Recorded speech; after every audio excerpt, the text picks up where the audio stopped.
بسم اللہ الرحمن الرحیم۔ سانپ اور مور جنت کے جانور ہیں۔ جنت میں گھومنے پھرنے اور کھانے پینے کو بہت کچھ تھا، لیکن اکیلے رہنے کی وجہ سے حضرت آدم علیہ السلام اداس رہنے لگے تھے۔ اللہ تعالیٰ نے حضرت آدم علیہ السلام کی بائیں پسلی سے بی بی حوا کو پیدا کیا۔ اس طرح بی بی حوا کی پیدائش ہوئی اور حضرت آدم علیہ السلام بی بی حوا کا ساتھ پا کر خوش ہو گئے اور جنت میں خوش رہنے لگے۔ اس وقت شیطان جنت سے نکالا جا چکا تھا اور حضرت آدم علیہ السلام کو جنت سے نکلوانا چاہتا تھا۔ اللہ تعالیٰ نے حضرت آدم علیہ السلام کو جنت میں جہاں جاؤ گھومو پھرو کھاؤ پیو بہت کچھ دے رکھا تھا، لیکن اللہ تعالیٰ نے حضرت آدم علیہ السلام کو ایک درخت کے پاس جانے کو اور اس کا پھل کھانے کو منع کیا تھا، اور اگر ایسا کیا تو تم ظالموں میں سے ہو جاؤ گے۔ سانپ اور مور بھی اس وقت جنت میں رہا کرتے تھے اور وہ دونوں ہی جنت سے باہر آیا اور جایا کرتے تھے۔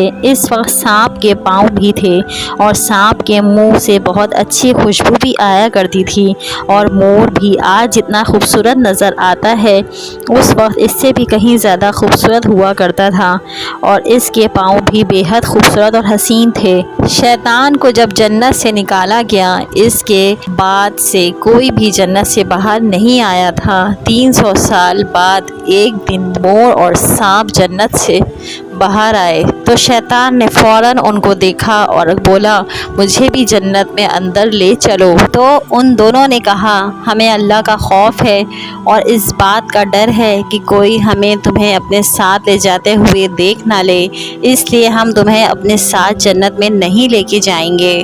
اس پر شیطان نے اپنی دوستی کا واسطہ دیا کہ ہم جنت میں ساتھ رہتے تھے، مجھے بھی اپنے ساتھ لے چلو، اور ان کو بہکانے میں کامیاب ہو گیا اور وہ دونوں مان گئے۔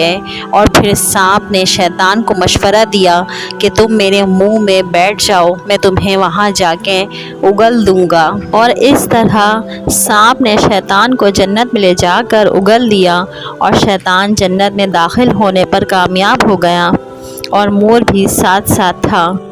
جب شیطان جنت میں داخل ہو گیا تو حضرت آدم علیہ السلام سے کہا کہ میں تمہارا خیر خواہ ہوں اور تم نے ابھی تک یہ پھل کیوں نہیں کھایا؟ اس پر حضرت آدم علیہ السلام نے کہا اللہ نے اس پھل کو کھانے کے لیے منع کیا ہے اور میں اللہ کا حکم ٹال نہیں سکتا، اور وہ وہاں سے چلے گئے۔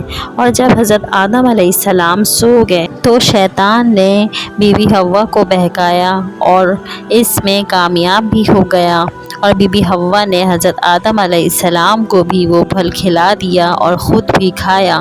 جیسے ہی وہ پھل کھایا جنت کا لباس ختم ہو گیا۔ اس وقت اللہ تعالیٰ نے فرمایا میں نے تم کو اس پھل کو کھانے کو منع کیا تھا اور دور رہنے کو کہا تھا، پھر بھی تم نے میری بات نہ مانی اور اس درخت کے پھل کو کھا لیا اور اپنی جان پر ظلم کیا۔ اس وقت حضرت آدم علیہ السلام اور بی بی حوا کو اپنی غلطی کا احساس ہوا۔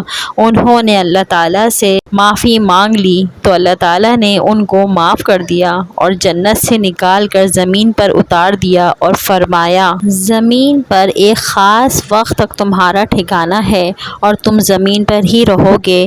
اور اللہ نے شیطان کو جنت میں لانے پر مور کی خوبصورتی چھین لی، اور جس پاؤں سے وہ چل کر آیا تھا اس کی پاؤں کی خوبصورتی ختم ہو گئی، اس لیے جب مور اپنے پاؤں کو دیکھتا ہے تو روتا ہے۔ اسی طرح جب سانپ شیطان کو منہ میں بٹھا کر لایا اس کے منہ کی خوشبو چھین لی گئی اور اس کے منہ میں زہر بھر دیا گیا، پاؤں بھی چھین لیے گئے اور مور اور سانپ کو جنت سے نکال دیا گیا۔ اگر آپ کو ہماری ویڈیوز اچھی لگی تو لائک کریں، شیئر کریں، سبسکرائب کریں اور کمنٹس بھی کریں۔